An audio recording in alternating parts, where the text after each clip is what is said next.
1891, Dusk Creek, Arizona. Sarah Brennan stood before the entire town in the scorching heat, her hands bound, her dress torn, waiting for judgment, all because she dared to speak the truth about what she witnessed in the mayor's office. The mob was closing in, their fury burning hotter than the desert sun, when a lone cowboy stepped out from the shadows, his hand resting on his holster, placing himself between her and certain death. Would he sacrifice everything to defend a woman the whole town wanted silenced, or would he let fear win like everyone else had? Before we jump back in, tell us where you're tuning in from, and if this story touches you, make sure you're subscribed. Because tomorrow, I've saved something extra special for you. Sarah Brennan had always believed that honesty was the backbone of civilization. Her father, a circuit judge who died when she was 17, had taught her that truth wasn't just a virtue, it was a responsibility.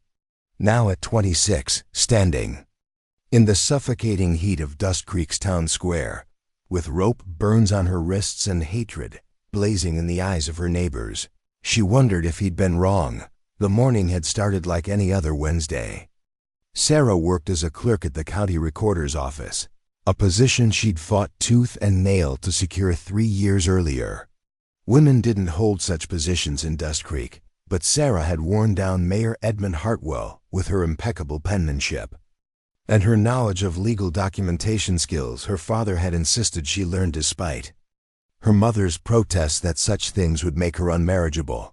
She'd arrived at the office at 7 o'clock sharp, just as dawn painted the Arizona sky in shades of amber and rose. The building sat adjacent to the mayor's private office, a squat adobe structure with windows that faced the main street. Sarah had her own key, a privilege that made her the envy and target of gossip among the town's women and the suspicion of its men. That morning, she'd been organizing land deeds from the previous month when she heard voices rising from Mayor Hartwell's office.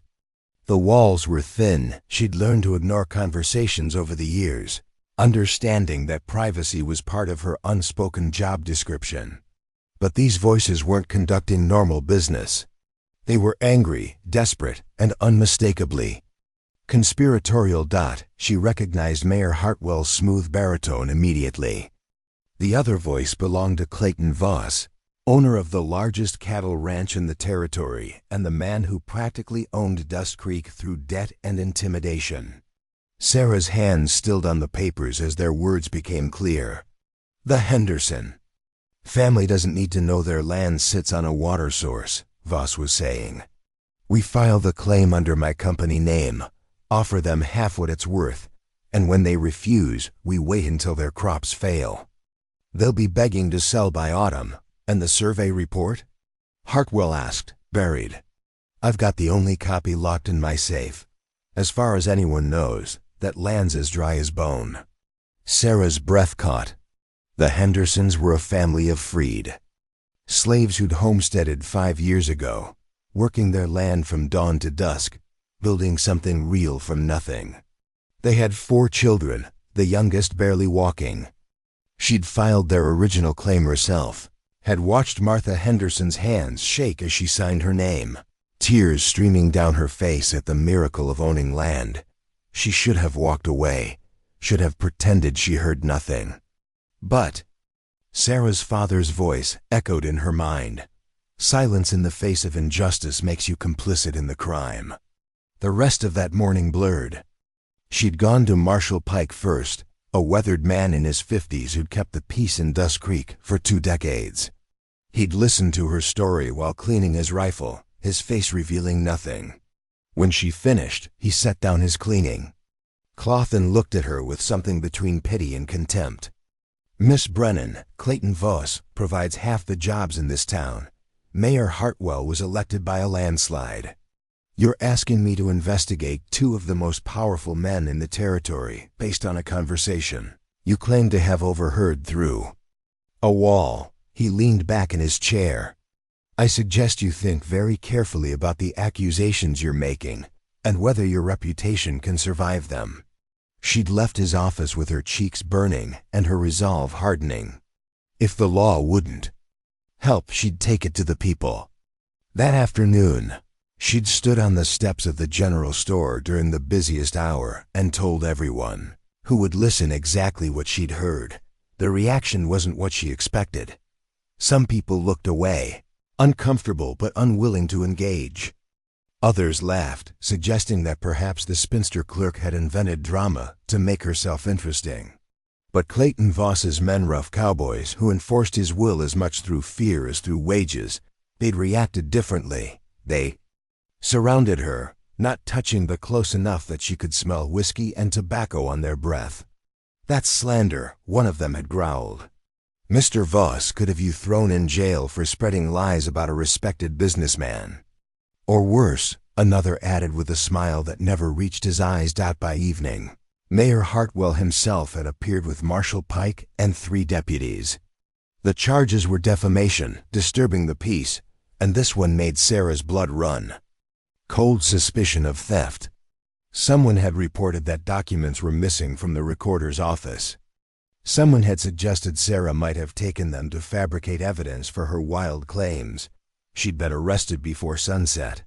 They'd bound her hands not with the courtesy typically shown to women, but with rough hemp rope that bit into her skin.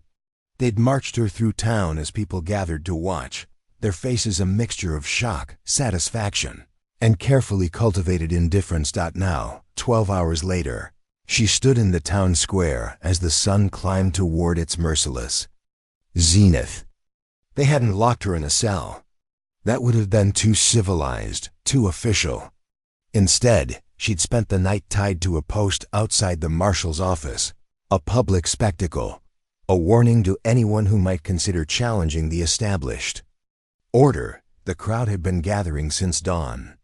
What had started as curious onlookers had transformed into something uglier. People she'd known for years, women whose children she'd taught to read, men whose land claims she'd processed, stared at her with a mob's mindless hatred. "Liar!" someone shouted. "Troublemaker!" Another voice joined. Clayton Voss stood on the raised wooden sidewalk outside his office, arms crossed, watching with the satisfied expression of a man who'd crushed an insect.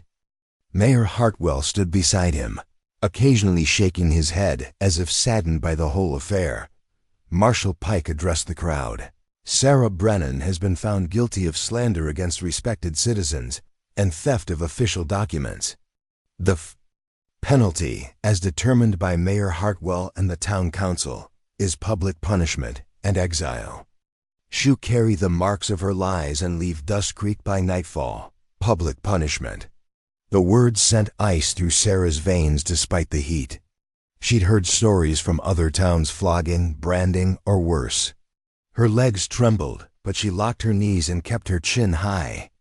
If they were going to break her, she wouldn't give them the satisfaction of seeing her crumble before they did. 2 of Voss's men stepped forward, one carrying a whip. The crowd's murmur rose to a roar of approval. Someone threw a rotted tomato. That splattered against Sarah's shoulder. Another followed, hitting her cheek. This is what happens when women forget their place. A woman's voice shrieked, Mrs. Talbot, the preacher's wife, her face twisted with righteous fury. Sarah closed her eyes, praying for courage, for strength, for the will to endure what came next without screaming. She thought of her father, of the Hendersons, of the truth she'd spoken. If this was the price of honesty, she'd pay it. The man with the whip raised his arm, and then a voice cut through the chaos, calm, steady, and absolutely unyielding. "That's far enough." Sarah's eyes snapped open. The crowd had gone silent, turning as one toward the source of the voice. A man stood at the edge of the square, dust still settling around his boots as if he'd just ridden in. He was tall and lean, wearing a worn leather duster despite the heat, his hat pulled low enough to shadow his face. 2 revolvers hung at his hips with the ease of tools rather than ornaments. He walked forward slowly, his spurs chinking with each step, and the crowd parted before him like water around stone. When he reached the center of the square, He stopped 10 feet from Sarah and finally lifted his eyes to meet the mob's collective gaze. "Name's Jack Dalton," he said quietly, "and I'm standing with her." Nobody moved. The entire town square seemed frozen in a moment stretched too thin, ready to snap. Sarah stared at the stranger, this Jack Dalton, trying to understand why anyone would willingly step into the path of a mob's fury for someone they'd never met. Clayton Voss recovered first. He stepped down from the sidewalk, his boots thudding against the packed earth with deliberate heaviness. "This is town business, stranger. I suggest you mount up and ride on before you find yourself in trouble you didn't bargain for." Jack didn't even glance at him. His eyes remained fixed on the man holding the whip, as if Voss weren't worth acknowledging. "I've been in worse trouble before breakfast. Usually comes from watching good people do bad things and pretending it's justice." Marshal Pike moved his hand closer to his sidearm. "Mr. Dalton, you're interfering with a lawful sentence passed by the proper authorities of Dusk Creek that makes you an accessory to her crimes." Lawful. Jack tasted the word like something sour. He finally turned to face Pike, and Sarah saw his face clearly for the first time.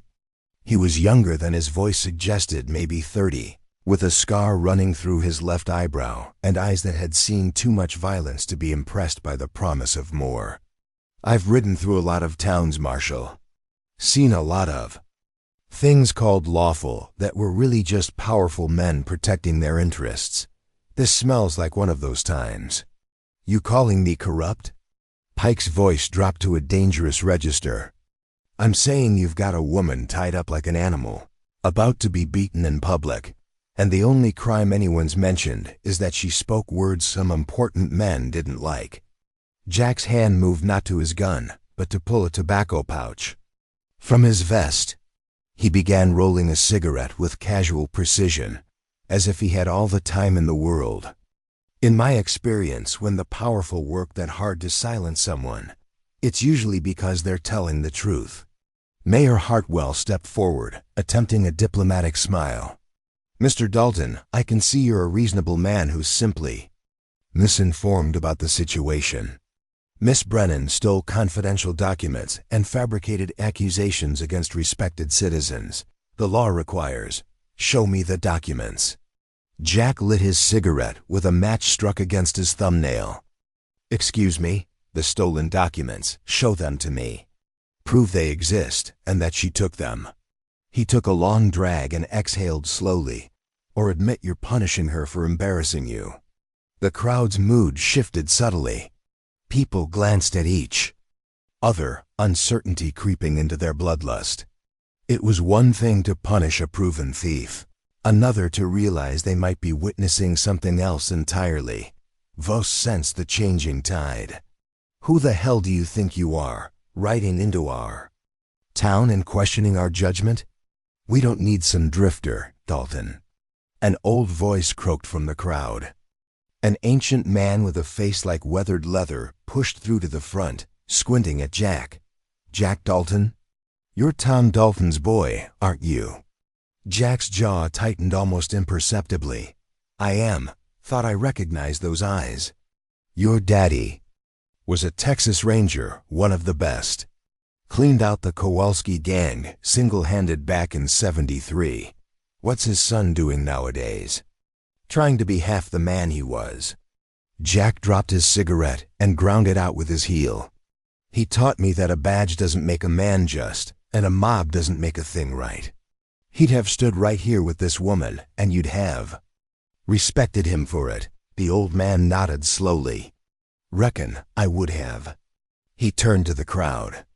"Reckon we ought to think twice before we do something Tom Dalton's boy thinks is wrong. This is absurd." Voss's face had gone red. "We're going to let one man and nobody with a dead ranger for a father dictate how we handle our affairs?" Jack's voice went quiet, which somehow made it more dangerous. "I'm not dictating anything, Mr. Voss. I'm just giving you a choice. You can walk away and figure out a civilized way to handle your dispute with Miss Brennan, or you can push this forward and find out exactly how much of my father's skill with a gun I inherited. You threatening me? I'm promising you." Jack's hands hung loose at his sides, inches from his revolvers. "First man who touches that woman will be the last thing he ever touches." Sarah found her voice, hoarse from thirst and fear. "You don't have to do this. You don't even know if I'm telling the truth." Jack glanced at her for the first time since he'd arrived, something like amusement flickering in his eyes. "Ma'am, if you were lying, you'd have broken by now. Layers fold when the cost gets too high. Truth tellers." He looked back at the mob. They stand there with their chin up, ready to take the beating because they can't live with the alternative. "Marshal." Pike's hand was now fully on his gun. "Last warning, Dalton. Step aside or draw." The square fell silent again. Sarah could hear her own heartbeat thundering in her ears. This stranger was about to die for her, and she didn't even understand why. Nobody did this. Nobody sacrificed themselves for principles anymore, if they ever had. Her father's idealism had gotten him a grave at 45 and a daughter with no prospects. What would this Jack Dalton get except a bullet? Pike. Mayor Hartwell's voice cut through the tension. He'd been watching the crowd, reading the uncertainty in their faces. Some people were backing away. Others were whispering. The unified bloodlust had fractured. Perhaps we're being hasty. The sentence was harsh, I'll admit, made in the heat of anger over Miss Brennan's accusations. Edmund Voss started. "I said perhaps we were hasty." Hartwell's tone made it clear this wasn't a suggestion. He turned to address the crowd. "Miss Brennan will be given a proper trial. She'll have the opportunity to present evidence for her claims. If she cannot, she face appropriate consequences. If she can ... He let the implication hang. "Justice will be served to all guilty parties." "That's not what we agreed." Voss's protest died as Hartwell shot him a look that could have curdled milk. Jack hadn't moved, hadn't relaxed his stance. And until this trial, she'd be held in a proper cell, treated according to the law. I'll need to verify those conditions personally.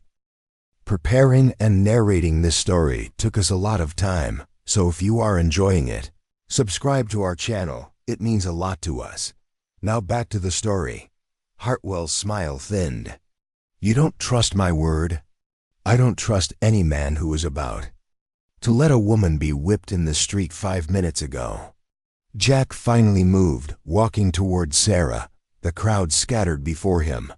He produced a knife and cut the ropes, binding her wrists with a single smooth motion. Sarah's arms fell to her sides, numb and useless. "Thank you," she whispered. "Don't thank me yet."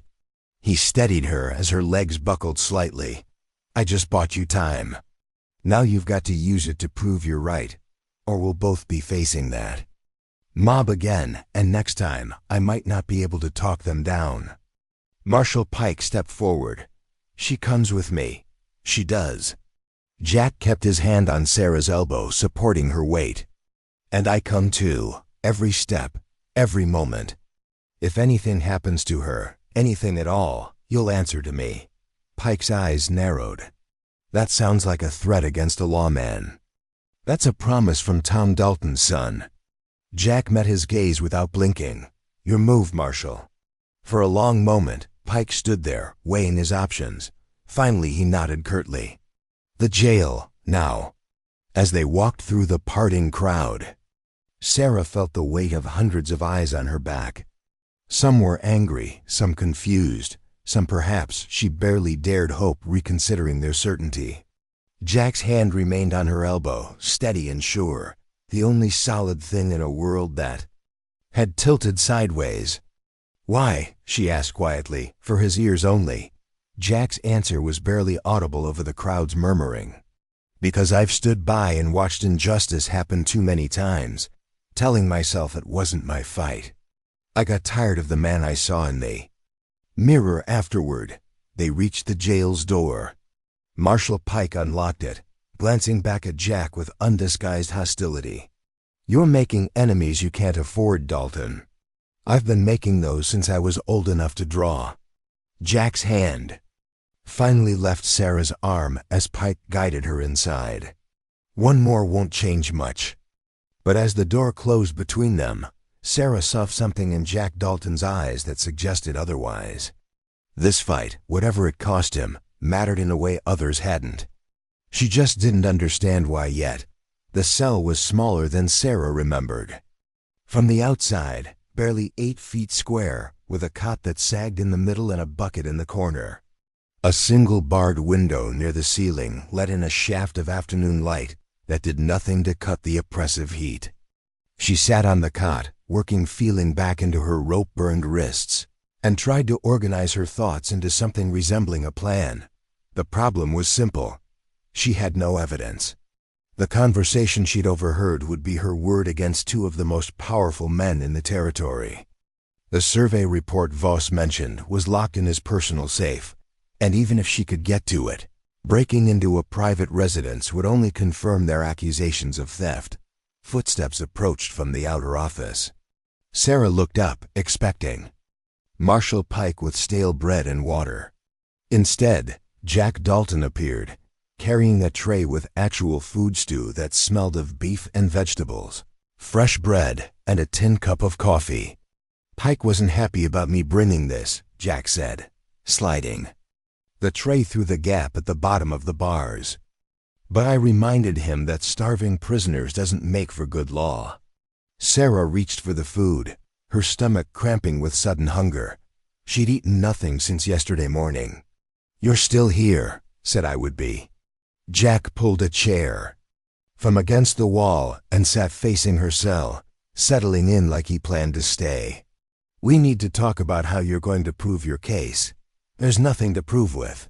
No evidence, no witnesses who'll speak against Voss, and a survey report I can't access without committing the crime they've already accused me of." Sarah forced herself to eat slowly despite her hunger. "I spoke the truth, and that's all I have. Truth without evidence is just opinion to people who don't want to believe it." Jack leaned back, studying her. "Tell me everything you know about the Henderson land. Details matter." Sarah set down her spoon. "They filed their claim in 1886, right after the Homestead Act provisions were extended.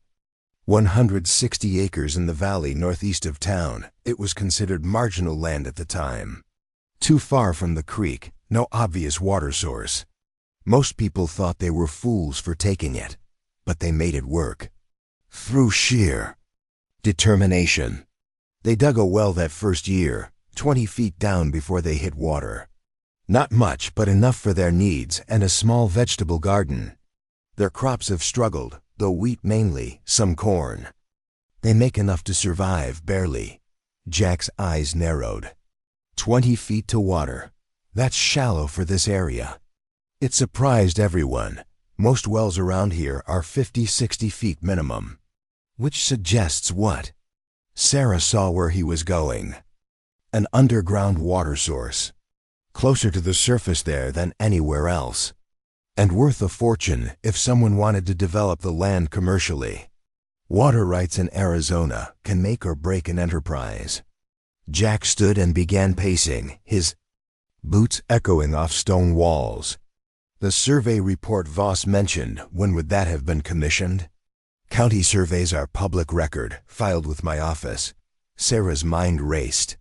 "But I don't remember seeing anything recent about the Henderson property. If Voss commissioned a private survey and buried the results, it wouldn't be in the public records at all. Who would he have hired for something like that? There's only one surveyor working this territory, Nathan Cross. He's based out of Tucson, but travels the whole region. He's expensive, thorough, and supposedly honest." Supposedly, Jack stopped pacing. "If he found water and reported it to Voss instead of filing it publicly, that honesty is negotiable. Or Voss never gave him the choice. Pay for the information, then bury it." Sarah stood, gripping the bars. "But Cross would still have his own records. Surveyors keep duplicate documents. It's standard practice to protect against disputes." Tucson's 3 days' ride. And Voss knows we'd think of that. He'll have already sent someone to deal with Cross, one way or another. Jack turned to face her fully. Then we need to think of something Voss isn't expecting. Before Sarah could respond, the outer door crashed open. Heavy footsteps announced visitors before they appeared. 3 men she recognized as Voss's ranch hands. The one in front, a slab of muscle named Garrett Quinn, carried himself with the confidence of someone used to intimidating people through size alone. Dalton. Quinn's voice rumbled from deep in his chest. Mr. Voss wants a word. I'm busy. Wasn't a request. The other 2 men spread out, hands near their weapons. He's waiting at the Silver Dollar. You can walk there friendly, or we can make it difficult. Jack's expression never changed. Tell Voss if he wants conversation, he knows where to find me. See, that's the attitude that gets men hurt. Quinn stepped closer. You embarrassed him. Today in front of the whole town. Made him look weak. That's not something Mr. Voss forgives easily. I'm not looking for his forgiveness. Maybe you should be looking for your own survival. Quinn glanced at Sarah, then back to Jack. You're throwing away your life for a woman who lied about her betters. That doesn't seem smart for a man with your reputation. What do you know about my reputation? Enough. Word travels fast in these territories. You're Tom Dalton's kid used to ride with the Rangers yourself before things went south in El Paso. Some say you killed 3 men there over a gambling dispute. Others say it was over a woman. Either way, you ran instead of facing justice. Jack's jaw tightened, the first crack in his composure Sarah had seen. You shouldn't believe everything you hear. I believe you're a man running from something. And running men don't usually stick around to fight other people's battles. Quinn smiled, showing tobacco-stained teeth. So here's what's going to happen. You're going to step aside. Let this play out the way it was supposed to, and ride out of Dusk Creek with your skin intact. We'll even make it worth your while, say. $500 for your trouble. Sarah's breath caught. $500 was a fortune, more than most cowboys saw in 2 years. It was enough to start over somewhere, to build a new life far from whatever Jack was running from. Jack was silent for a long moment. Then he laughed a short, bitter sound. 500 to let you beat a woman in the street and steal land from a family that's done nothing wrong. That's insulting on multiple levels. It's generous considering the alternative. The alternative being what? You 3 try to drag me out of here, probably get yourselves shot in the process, and definitely bring more attention to whatever Voss is trying to hide. Jack shook his head. If your boss wants me gone that badly, he's more scared than I thought. Quinn's friendly demeanor evaporated. Last chance, Dalton. Tell Voss I'll see him at the trial. He can explain to everyone why he's so determined to silence Miss Brennan if she's really just a liar with no proof. The 3 men exchanged glances. Finally, Quinn nodded slowly. Your funeral. They turned to leave, but Quinn paused at the door.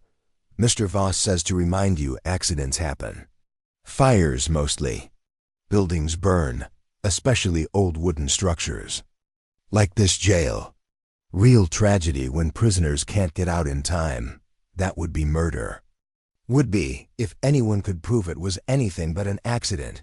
Quinn tipped his hat mockingly. You think about that tonight, Dalton. Think real hard about whether this woman's worth dying for. They left, their footsteps fading into the street. Sarah's hands trembled on the bars. He'll do it. Voss will burn this building with me in it and call it an accident. Probably. Jack settled back into his chair as if nothing had happened, which means we're working on borrowed time. Tomorrow's trial isn't about justice. It's about Voss making you disappear legally or otherwise. Then why are you still here? The question burst out of her, raw with confusion and fear. You could take that money. You could ride away and forget you ever stopped in this town. Why would you risk your life for me? Jack was quiet for so long Sarah thought he wouldn't answer. When he finally spoke, his voice carried weight that suggested old wounds. 4 years ago, I was a Texas Ranger working in El Paso, my partner his. Name was Samuel Torres, discovered that the deputy mayor was running guns to both sides of the border war. Sam was going to testify, bring evidence before a federal marshal. He paused, staring at something Sarah couldn't see. The night before, Sam was supposed to talk. Someone broke into his home. Beat him so badly he couldn't speak, couldn't identify his attackers. His wife tried to stop them. They killed her. Sam survived but never recovered. Last I heard, he's in an asylum in San Antonio. Can't remember his own name most days. Sarah's throat tightened. And you? I was supposed to be watching his house. I was supposed to protect him. Jack's hands clenched. But I'd gotten distracted, spent the evening with a woman I'd been seeing. Figured one night wouldn't matter. By the time I got there, it was over. That's not your fault. Isn't it? I had one job: protect a man brave enough to stand against corruption. I failed. He finally met her eyes. The deputy mayor was never charged. He's still there, still in power, and Sam's wife is still dead. I resigned the next day because I couldn't stand wearing a badge I'd dishonored. So this is about redemption.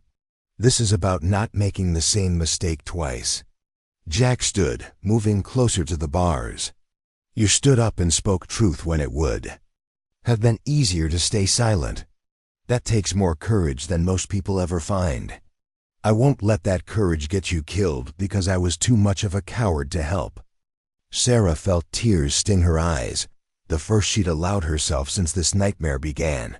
We're going to lose. Even if we survive the night, we have no evidence, no witness, nothing.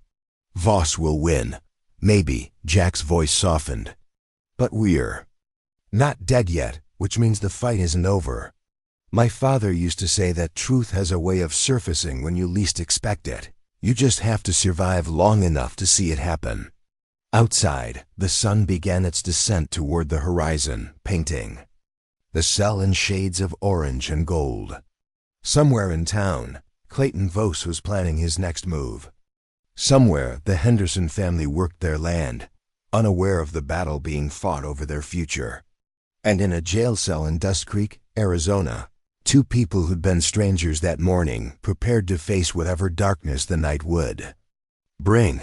Jack? Sarah's voice was barely a whisper. Yeah? Thank you. Even if it ends badly, thank you for trying. He nodded once, settling into his chair for what would be a long vigil. Get some rest, Miss Brennan. Tomorrow's going to test us. Both. But neither of them slept. They sat in the gathering darkness, two souls bound by principle and circumstance, waiting for dawn or disaster, whichever came first. The night passed in tense silence, broken only by the occasional sound of footsteps outside and the distant bark of dogs. Jack remained in his chair, dozing in shifts, never fully asleep, always alert for the smell of smoke or the sound of approaching danger. Sarah lay on the cot, staring at the ceiling, her mind running through scenarios that all ended the same way. With her dead and the Henderson family losing everything. Dawn broke with the harsh cry of a rooster somewhere down the street. Gray light filtered through the high window, and with it came the sound of the town waking, wagon wheels on dirt, merchants opening shops, the ordinary rhythm of life continuing as if justice itself wasn't on trial. Marshal Pike appeared with breakfast, hard biscuits, and weak coffee. He avoided looking at either of them directly, setting the tray down with mechanical efficiency before retreating to his office. Jack brought the food to Sarah, and they ate in silence, both understanding that words felt inadequate for what lay ahead. At 8 o'clock, footsteps approached, multiple sets, purposeful and heavy. Mayor Hartwell appeared with Pike and two deputies. Behind them, unexpectedly, came a thin man in his 60s with wire-rimmed spectacles and a worn leather satchel. Miss Brennan, Hartwell's voice carried false pleasantness. This is Judge Augustus Thornton. He'll be presiding over your trial, which will commence in 1 hour at the town hall. Sarah stood, gripping the bars. Judge Thornton studied her with sharp eyes that missed nothing. He was an unknown quantity. She'd never seen him before, which likely meant he'd been brought in from another jurisdiction. Whether that worked in her favor or against, it remained unclear. "Your Honor," Sarah kept her voice steady, "I request the right to cross-examine witnesses and to call my own. This isn't a federal court, Miss Brennan. This is a territorial proceeding under my discretion. You'll have the opportunity to speak in your defense, but I'll determine what testimony is relevant." Thornton's voice was dry as desert sand. "You should also know that Mr. Voss and Mayor Hartwell have filed additional charges: conspiracy to commit fraud and attempted extortion. They claim you fabricated accusations to force a settlement payment." Jack was on his feet instantly. "That's absurd. She has nothing to gain from Mr. Dalton." Thornton turned his gaze on Jack. "You're not party to these proceedings. I'm allowing you to attend as a courtesy, but if you disrupt my court, you'll be removed. With respect, Your Honor, Miss Brennan needs representation. She has herself, unless she's formally engaged counsel, which given her current situation seems unlikely." Thornton consulted a pocket watch. "Marshal Pike will transport the prisoner to the town hall in 30 minutes. I suggest you both prepare your arguments." The group departed, leaving Jack and Sarah alone again. Jack's jaw worked with barely suppressed fury. "This is a railroad. They've stacked every advantage, I know." Sarah felt oddly calm, as if she'd passed through fear into something beyond it. "Jack, when this goes badly, and it will, I need you to promise me something. Don't talk like that. Listen to me." She reached through the bars, grasping his sleeve. "Go to the Hendersons. Tell them what happened here. Tell them about the water rights. Tell them to get a real survey done before they sign anything Voss offers. Maybe they can't stop him, but at least they'll know what they're fighting. I'm not leaving you two. You have to. One of us needs to survive this to make sure the truth doesn't die completely." Her grip tightened. "Promise me." Before Jack could respond, a new voice interrupted from the jail's entrance. "Maybe you won't have to make that choice." They turned to find Martha Henderson standing in the doorway. She was a woman of 40 with hands roughened by field work and eyes that carried the weight of generations of struggle. Beside her stood a young black man Sarah recognized as her eldest son, Isaiah, who was 17 and built like his father, solid and strong from years of farm labor. "Mrs. Henderson," Sarah's voice caught. "You shouldn't be here. If Voss sees you, let him see." Martha moved closer, her worn boots echoing in the stone hallway. "My Isaiah was in town yesterday. He heard what you did, what you said about protecting our land." She paused, emotion flickering across her face. "Nobody's ever stood up for us before. Not once in 5 years. I only told the truth. Truth costs, though, doesn't it?" Martha reached into the basket she carried. "I brought you something. Figured you'd need your strength." She produced fresh bread, still warm, and a jar of honey. "But I also brought something else." Isaiah stepped forward, pulling a folded paper from inside his shirt. 3 months ago, a man came to our property. Said he was surveying the territory for the county, needed to take measurements. Seemed official, had equipment, knew what he was doing. Spent half a day walking our land with his instruments. Sarah's heart began to race. What did he look like? Older. Fellow, maybe 50. Gray hair, neat beard. Wore a vest with a lot of pockets. Isaiah handed the paper through the bars. When he finished, he gave my father this receipt. Said it was standard procedure, proof that he'd conducted the survey on our property. Sarah unfolded the paper with trembling hands. It was printed on official letterhead, Nathan Cross, licensed territorial surveyor, Tucson, Arizona. The receipt confirmed that Cross had conducted a comprehensive geological and water survey of the Henderson property on August 15, 1891. At the bottom, in Cross's own handwriting, underground aquifer confirmed at 1822 feet depth. Estimated capacity, substantial. Full report filed with commissioning party. This is it. Sarah's voice shook. This proves Cross surveyed your land. And if he filed a report with Voss, and it's not in the public records, that's evidence of fraud. Jack took the paper, examining it carefully. It's not conclusive proof of what was in the report, but it's a start. It proves Cross was there, proves a survey happened. Combined with your testimony about what you overheard. It's still my word against theirs, Sarah said. But it's more than we had an hour ago. Martha gripped the bars. There's something else. 2 nights ago, a man came to our house after dark. One of Voss's hands, we recognized him from town. He offered my husband $500 for our land. Said it was a generous offer considering how our crops have been struggling. What did your husband say? He refused. Told the man our land was worth more than money, that it was our children's future. Martha's expression hardened. The man said it would be a shame if something happened to that future. Side accidents occur on farms, fires, equipment failures, people getting hurt.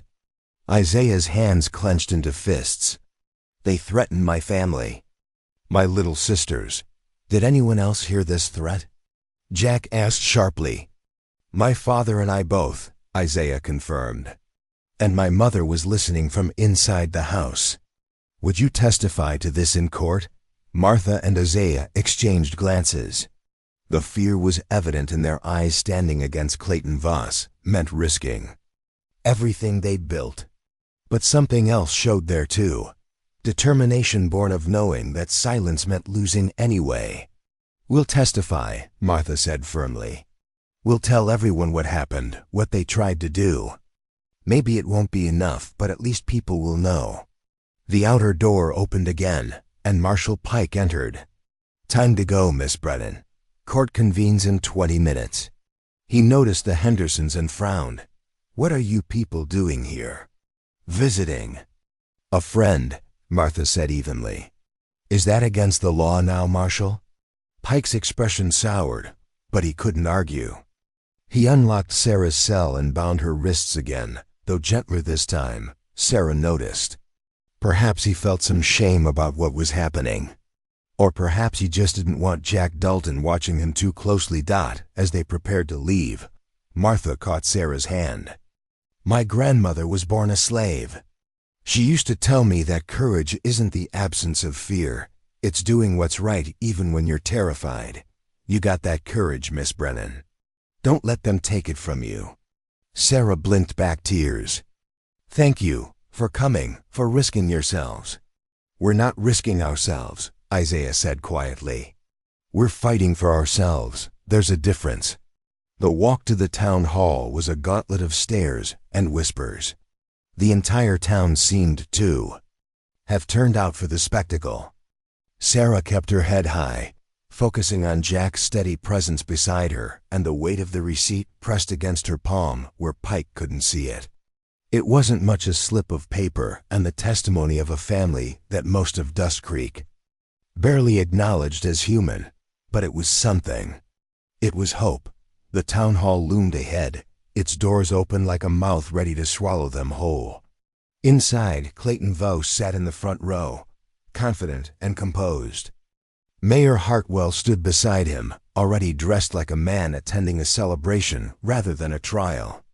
Judge Thornton occupied the raised platform at the front, arranging papers with meticulous precision. As Sarah entered, followed by Jack and the Hendersons, she saw something shift in Voss's expression: surprise, then calculation, then barely suppressed rage.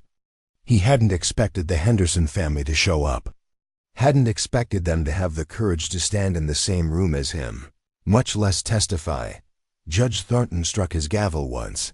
Court is now in session. Let's proceed with the matter of the territory versus Sarah Brennan.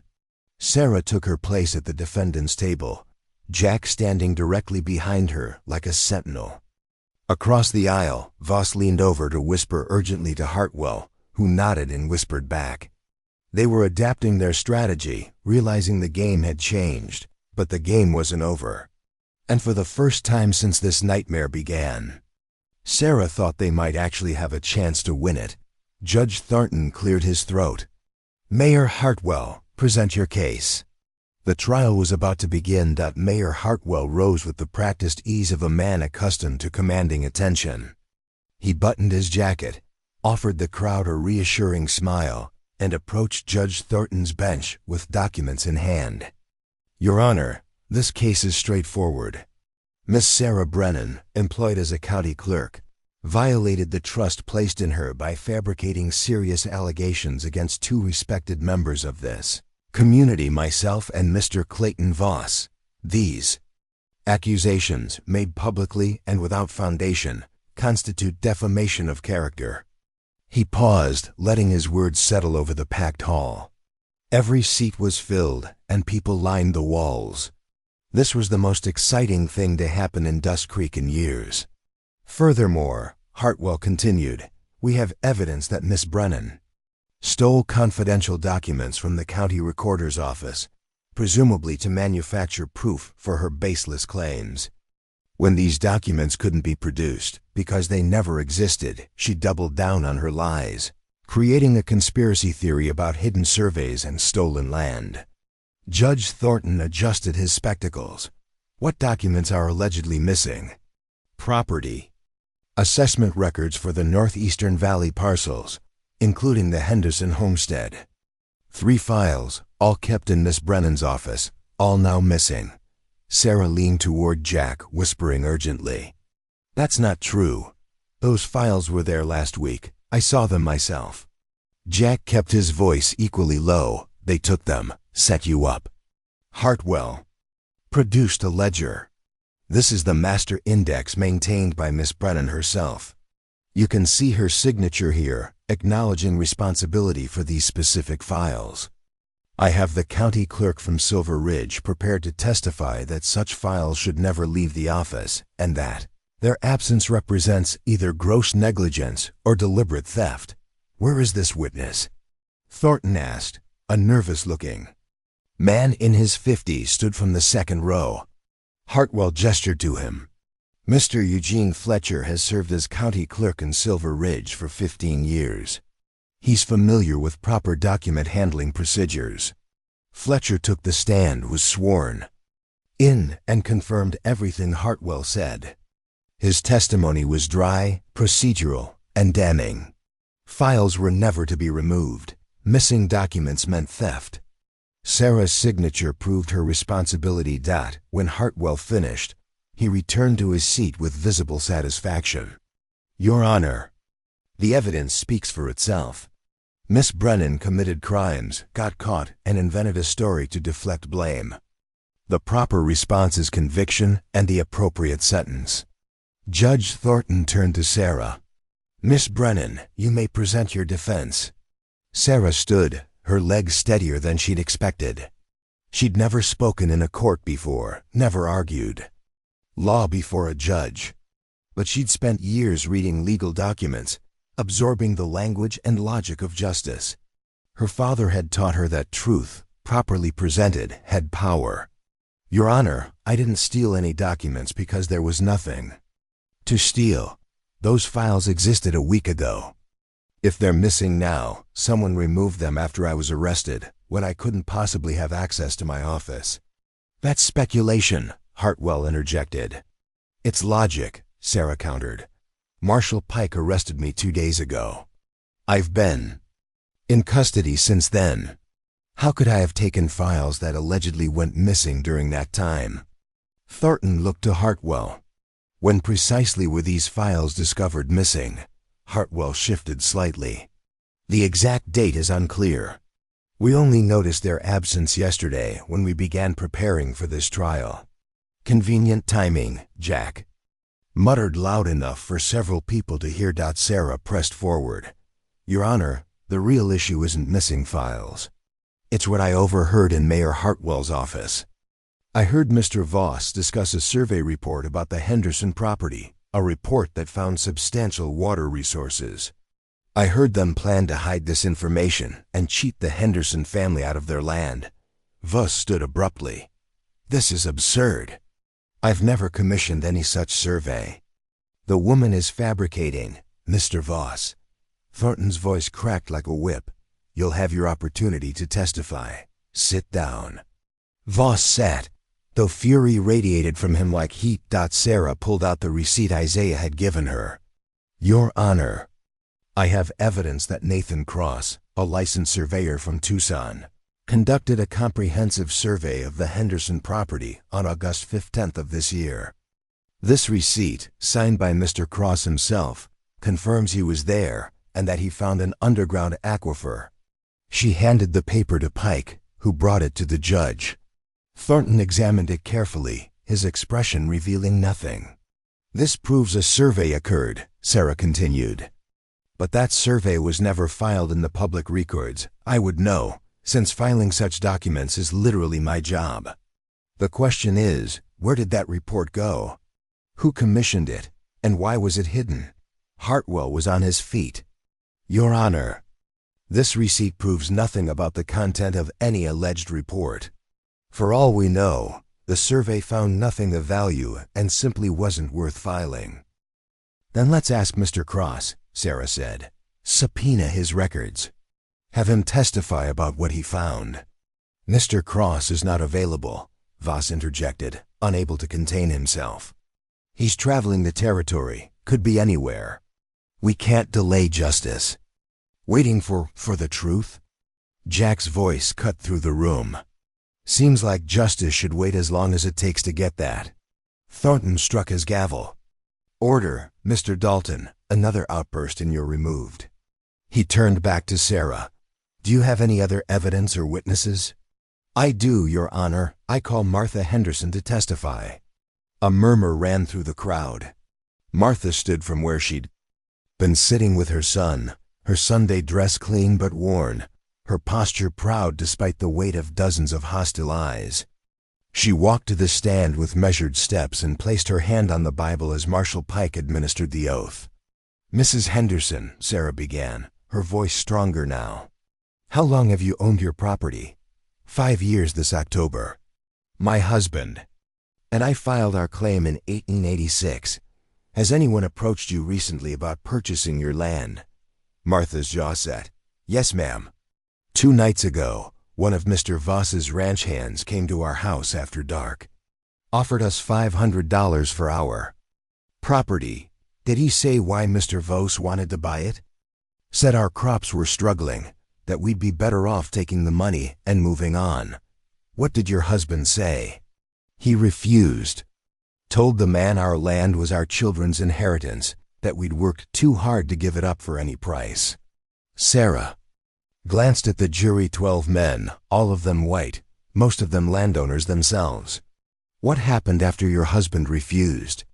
Martha's voice remained steady, but her hands gripped the edge of the witness stand. The man said it would be a shame if something happened to our farm.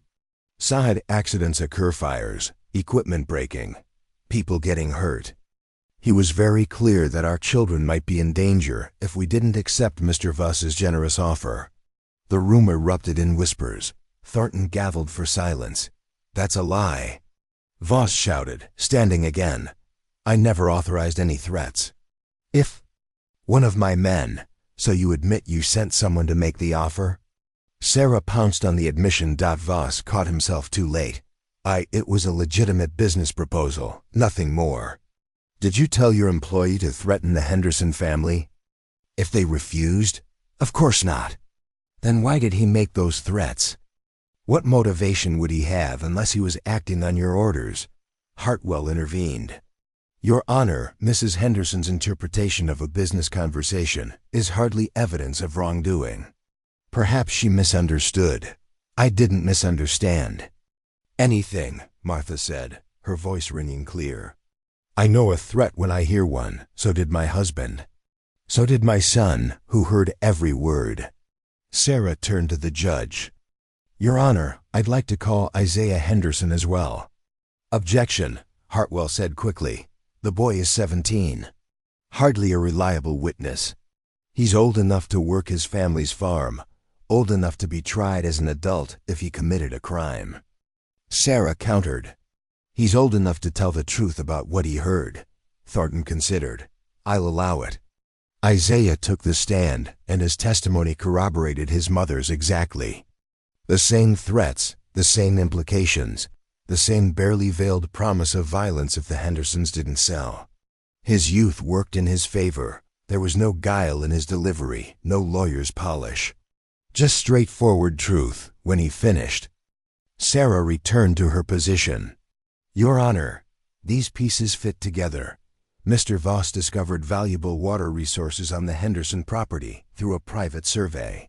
Rather than let this information become public, which would increase the property's value and make it expensive to acquire, he buried the report. Then he tried to buy the land for far less than it's worth. When the Hendersons refused, his employee threatened them. This is all conjecture, Hartwell protested. There's no proof of, call Nathan Cross, Sarah said simply. If I'm lying, his testimony will prove it. If I'm telling the truth, he'll confirm that he surveyed the Henderson property and found water. Either way, the truth will come out. Judge Thornton tapped his fingers on the bench, thinking. The room held its collective breath. Here's what's going to happen, Thornton finally said. I'm issuing a subpoena for Nathan Cross and all records pertaining to surveys conducted in this jurisdiction over the past year. Marshal Pike, you'll send a deputy to Tucson immediately to locate Mr. Cross and compel his appearance. Voss's face went white. Your Honor, this is highly irregular. So, is a county clerk being nearly beaten in the street without a proper trial? Thornton said coldly. Mr. Voss, if you're innocent, Mr. Cross's testimony will clear you. If you're not, then we need to know that before we convict Miss Brennan of crimes she may not have committed. He struck his gavel. This trial is adjourned until Mr. Cross can be located and brought before this court. Miss Brennan will remain in custody, but under improved conditions. Mr. Dalton, you're permitted to continue your supervision of her treatment.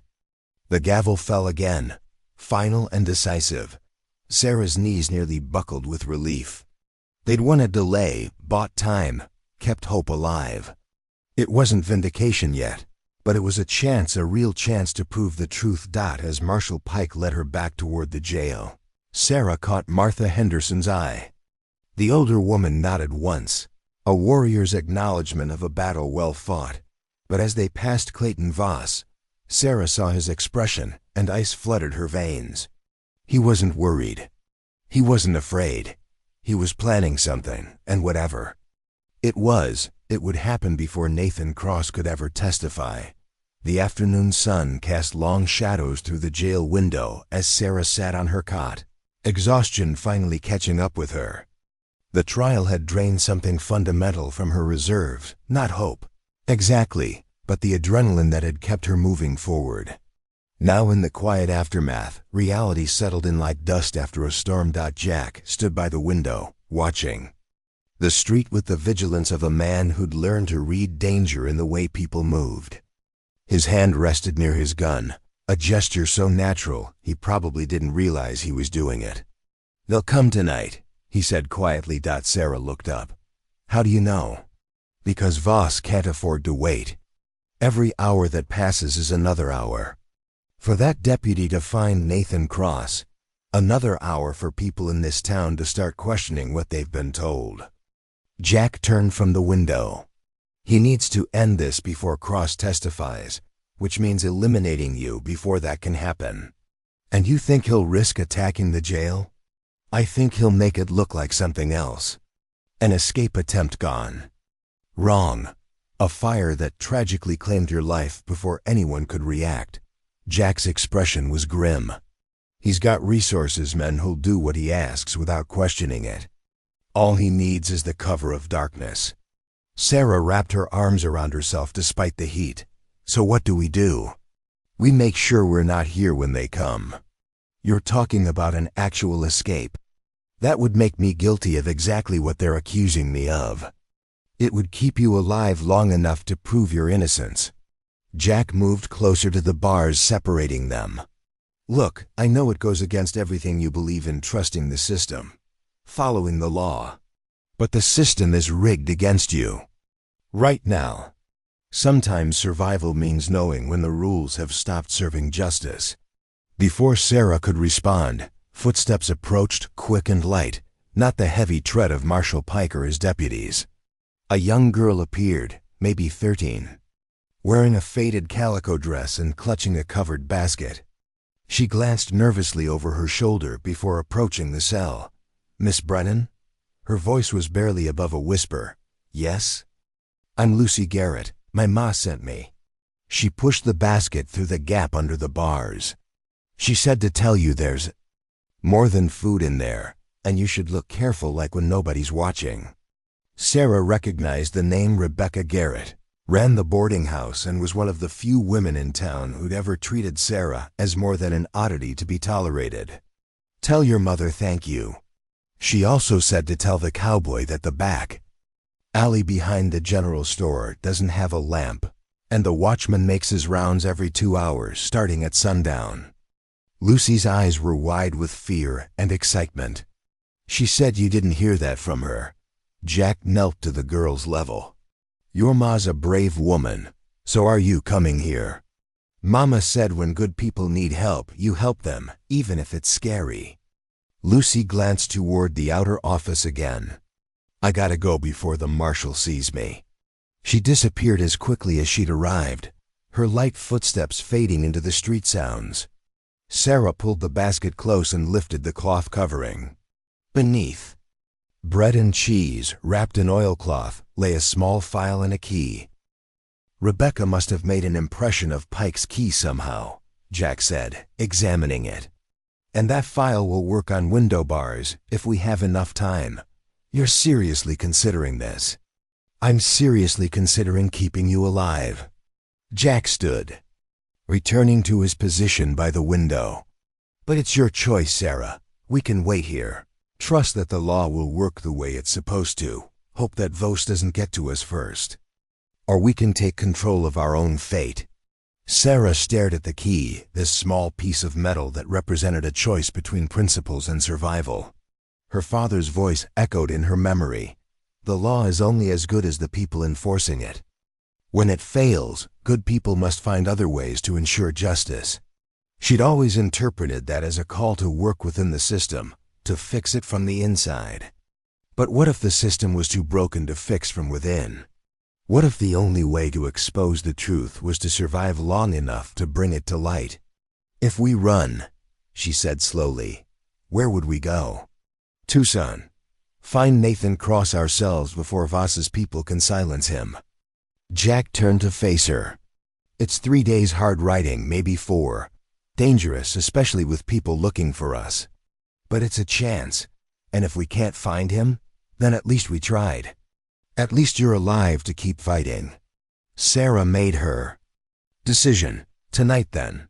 But we do one thing first." "What's that?" "We get the Henderson family somewhere safe. If Voss realizes we've escaped, he might take his anger out on them. They stood up for me. I won't let them suffer for it." Jack nodded, respect showing in his eyes.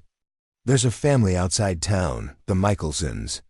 They're good people, kept to themselves mostly, but they've got no love for Voss. He tried to buy their water rights last year, threatened them when they refused. They might hide the Hendersons until this blows over. Can you get word to them?" "I'll need to leave for a few hours. Tell Pike I'm getting supplies for the journey to find Cross. He won't question it since the judge ordered the search." Jack checked his weapons. "You'll be alone here. If anything happens before I get back, I'll use the file on the window bars and run. I understand." He held her gaze a moment longer than necessary. "You're stronger than you know, Sarah Brennan. I'm terrified. Strength and fear aren't opposites. The bravest people I've known were scared out of their minds.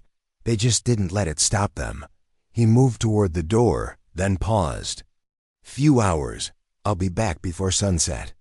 After he left, Silence filled the cell like water flooding a well. Sarah examined the file, testing its edge against the iron bars of her window. It would work, but slowly.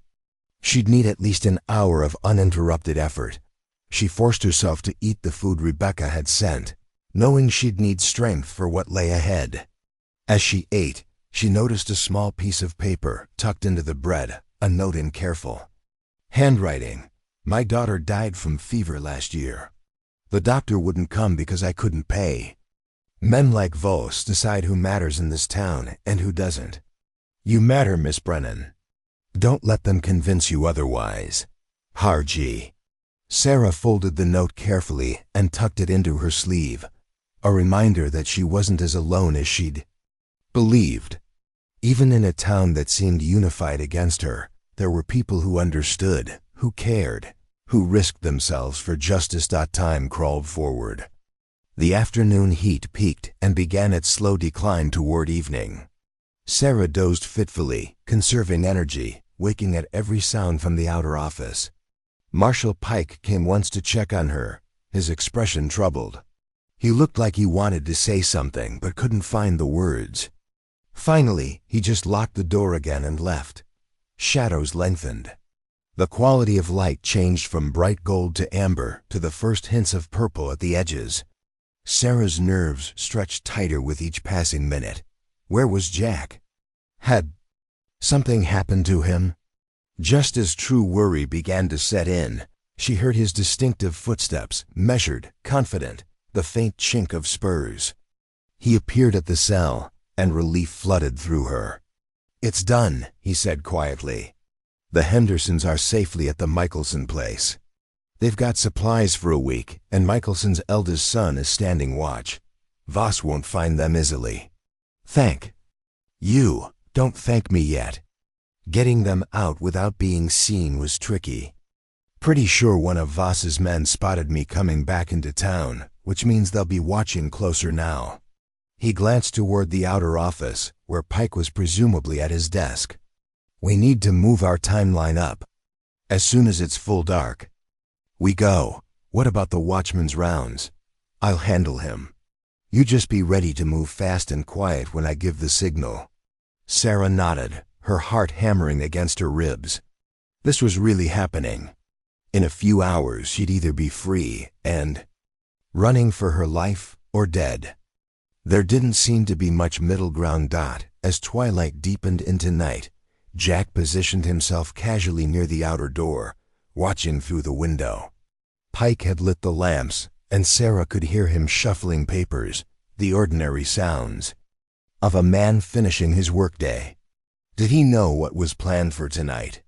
Was he complicit, or just willfully blind to the corruption around him? The town settled into its evening rhythm, doors closing, lamps lighting windows, the saloon down the street beginning its nightly business. Normal life continuing while Sarah's world balanced on a knife's edge. Then Jack stiffened. His hand moved to his gun, and Sarah's breath caught. Company, he said quietly. 4 men, maybe 5. Moving toward the jail with purpose. Sarah stood, gripping the bars. Through the high window, she could see torches bobbing in the darkness. Voices carried on the night air, angry and determined. They weren't waiting for full dark, they were coming. Now, and Sarah and Jack were trapped inside a building that was about to become either their fortress or their tomb. Marshal Pike emerged from his office, rifle in hand. He'd heard the commotion too, seen the torches. For a moment, Sarah thought he might actually stand between her and the mob. Then she saw his face, not determination, but resignation. He was a man who'd already decided which way the wind was blowing. Pike. Jack's voice was steel. You going to let them in? I don't have much choice, Dalton. That's half of Voss's crew out there, and I've got one deputy who's already made himself scarce. Pike moved toward the door, his grip on the rifle uncertain. Best thing you can do is step aside, let this play out. You know what letting this play out means. They'll kill her. Maybe they'll just rough her up some, scare her into leaving town. Pike wouldn't meet Jack's eyes. Either way, it's out of my hands. Jack positioned himself directly in front of the outer door. Then it's in mine. The banging started, fists on wood, boots against the frame. Voices shouting, the mob working itself into a frenzy. Sarah recognized some of them. Garrett Quinn, the man who'd tried to bribe Jack earlier. 2 of the ranch hands who'd been at the town square. Others she'd seen around but didn't know by name. Pike, open up, we know she's in there. We're here for the girl. Hand her over and nobody gets hurt. Pike hesitated, torn between duty and self-preservation. His hand moved toward the door lock, Jack's. Revolver appeared in his hand so fast Sarah barely saw the movement. Don't. You'd shoot a lawman? I'd shoot a coward hiding behind a badge.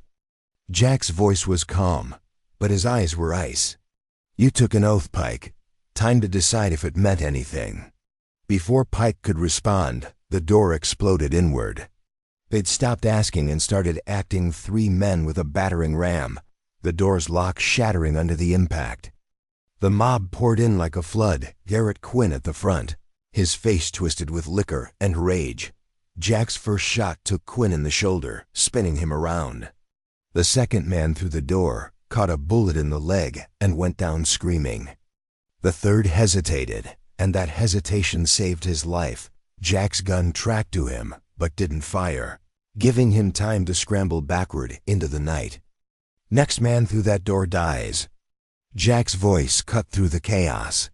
He'd positioned himself behind Pike's heavy desk, giving him cover and a clear line of sight to the entrance. I've got 12 shots left and nothing to lose. Who wants to be third? The mob fell back, regrouping outside. Sarah could see them through the shattered doorway, 8, maybe 10 men, all armed, all furious. They had numbers. They had righteousness, or what they'd convinced themselves was righteousness. But they just learned that righteous fury didn't stop bullets. Quinn clutched his bleeding shoulder, his face pale. You're a dead man, Dalton. Voss isn't here, is he? Jack kept his gun trained on the doorway. Funny how the man who wants this done so badly is nowhere to be seen when the actual killing starts. He sent you boys to do his dirty work while he sits comfortable in his office, maintaining deniability. That struck home. Sarah saw doubt flicker across several faces. They'd been whipped into mob fury, but cold reality was setting in.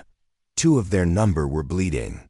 The man they'd come to drag out was behind bars, and the only thing between them and her was someone who'd already proven he'd kill to protect her. Sarah, Jack called without taking his eyes off the mob. The file. Start working on those bars, now. She grabbed the file and climbed onto the cot to reach the window. Her hands shook as she began working the metal back and forth against the bar. The file bit into iron with an awful scraping sound that seemed impossibly loud. Outside, the mob was arguing among themselves. Some wanted to rush the jail. There were enough of them to overwhelm Jack through sheer numbers, even if several died in the process. Others were reconsidering the whole enterprise.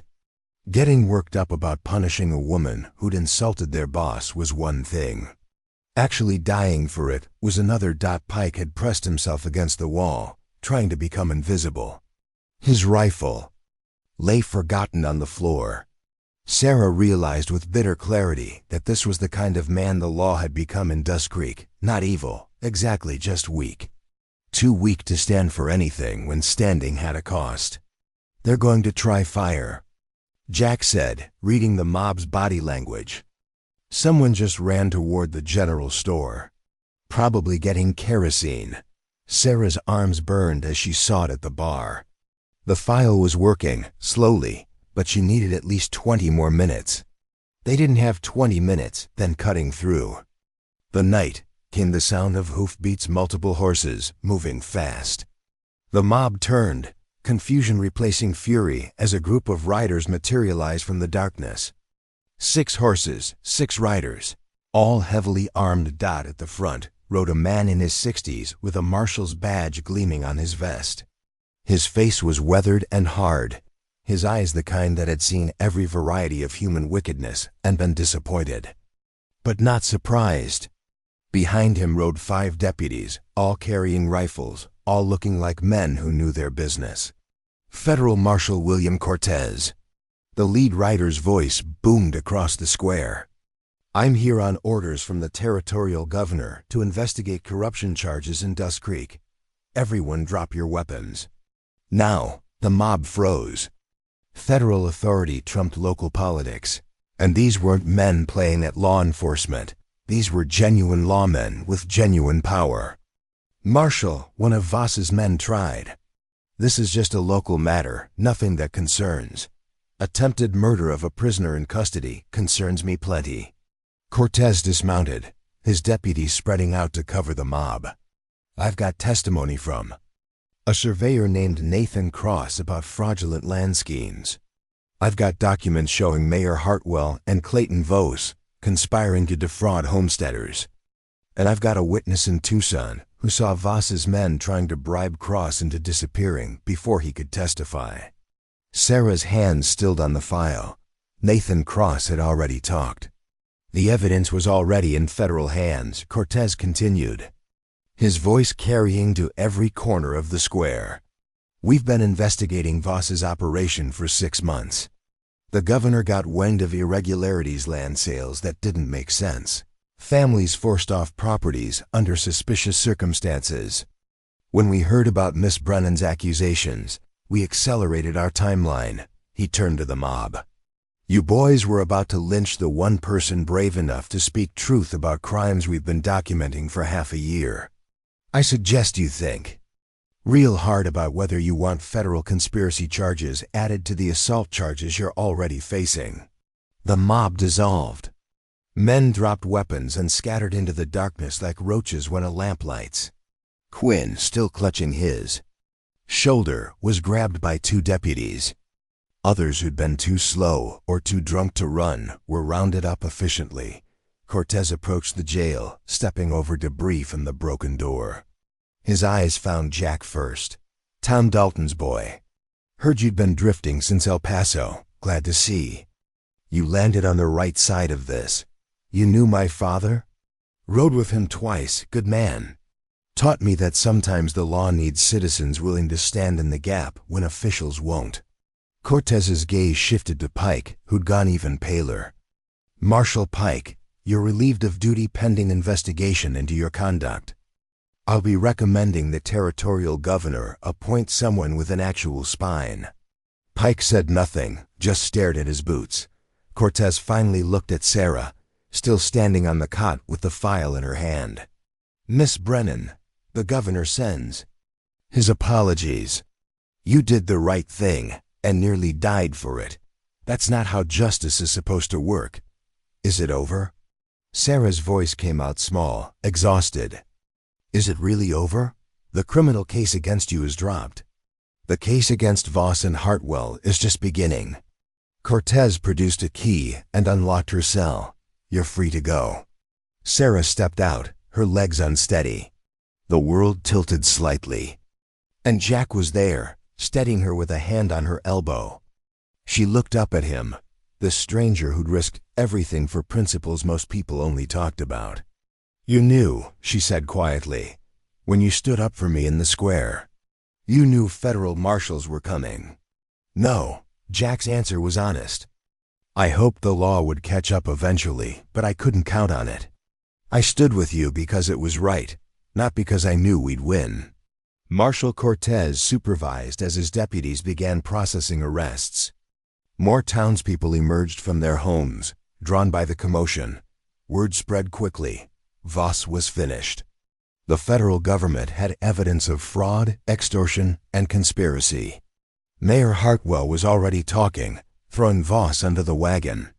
In hopes of leniency, the Henderson family arrived, brought back by one of the Michelson sons who'd heard the commotion. Martha wrapped Sarah in a fierce embrace. You did it. You actually did it. I just told the truth. The marshals did the rest. You told the truth when it could have killed you. That's what made the difference. Martha pulled back, tears on her cheeks. My children will grow up on that land. They'll know a woman named Sarah Brennan fought for our right to keep it." Isaiah stood awkwardly beside his mother, then extended his hand to Sarah.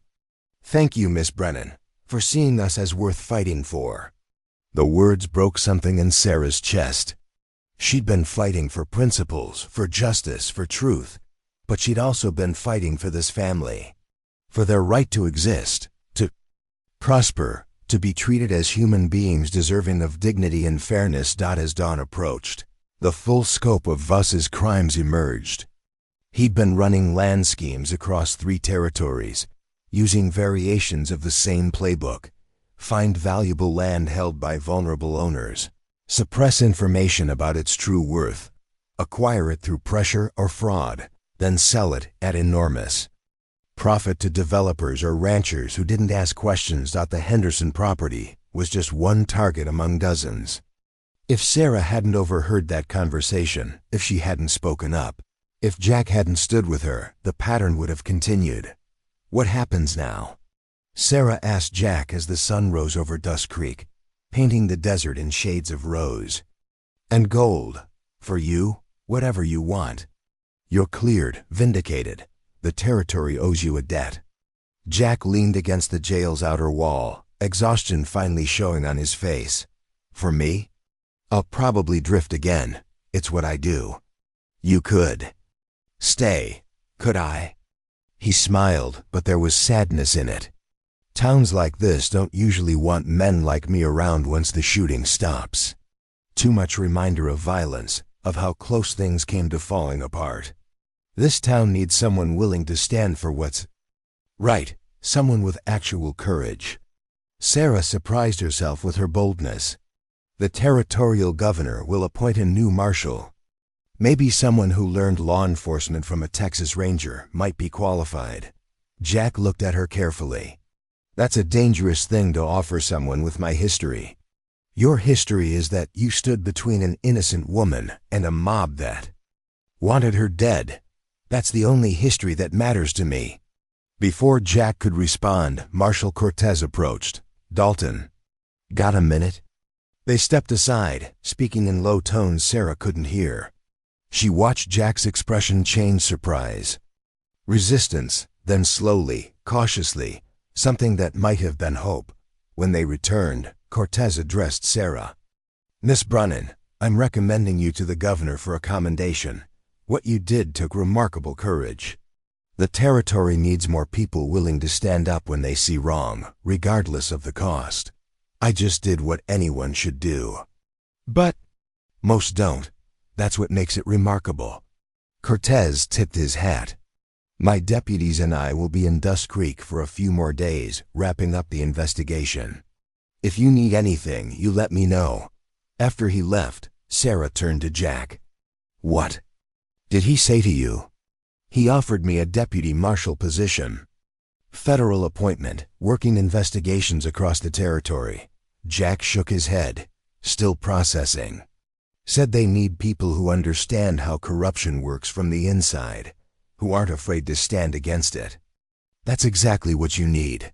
It's dangerous work. Everything worth doing is dangerous." Sarah took his hand, a bold gesture that would have scandalized her a week ago. Now, after everything they'd been through, it felt natural. "Take the job, Jack. Stop drifting. Find a reason to stay." He looked at her hand in his, then up at her face. "Is that what you're offering? A reason?" "I'm offering friendship, partnership, whatever comes after that ... double quote." She smiled. "We'll figure it out."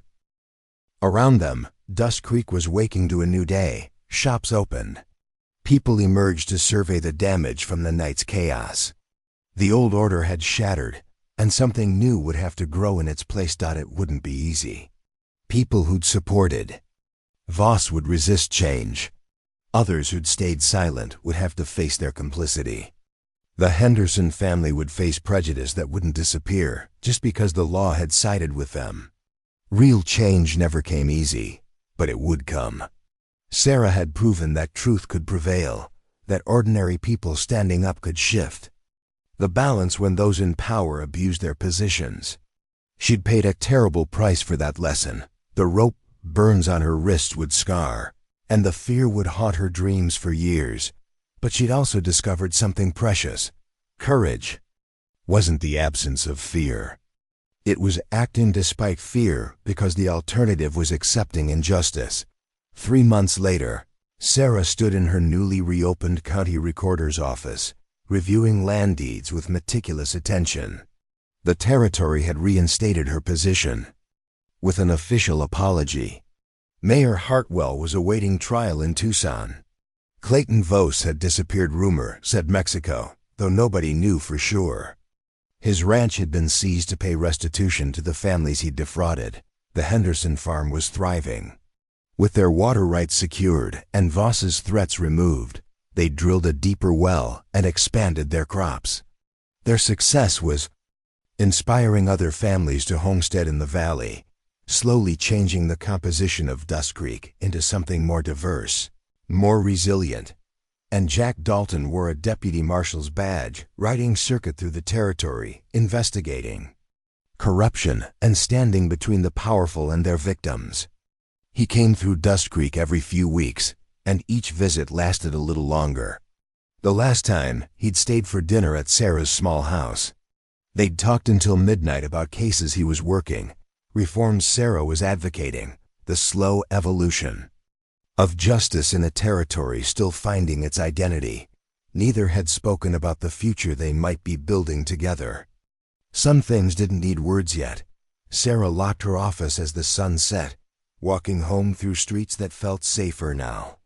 Not because evil had been eliminated, it never was, not completely, but because people had learned that silence and compliance weren't inevitable, that standing up mattered, that one voice speaking truth could start a cascade that changed everything. She passed the spot where she'd stood bound in the square, waiting for punishment.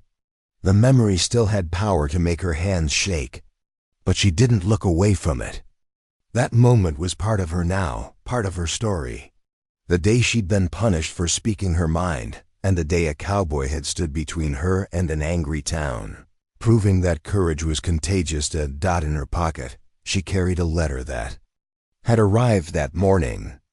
Jack's handwriting, telling her about a case in Silver Ridge that was similar to what had happened in Dusk Creek. He was requesting her expertise, asking if she could review land records and testify if needed. At the bottom, he'd added a postscript. Seems like we make a good team. Maybe we should make it official. Think about it. Sarah smiled, tucking the letter safely away. She'd think about it.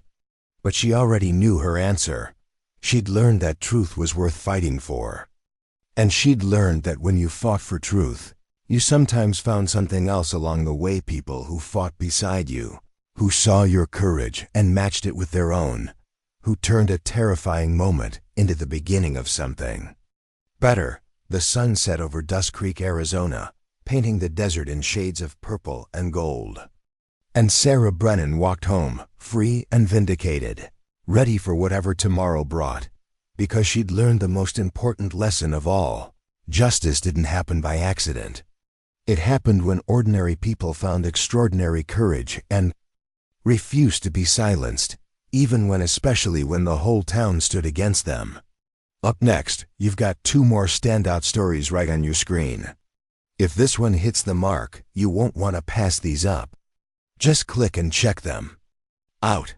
And don't forget to subscribe and turn on the notification bell so you don't miss any upload from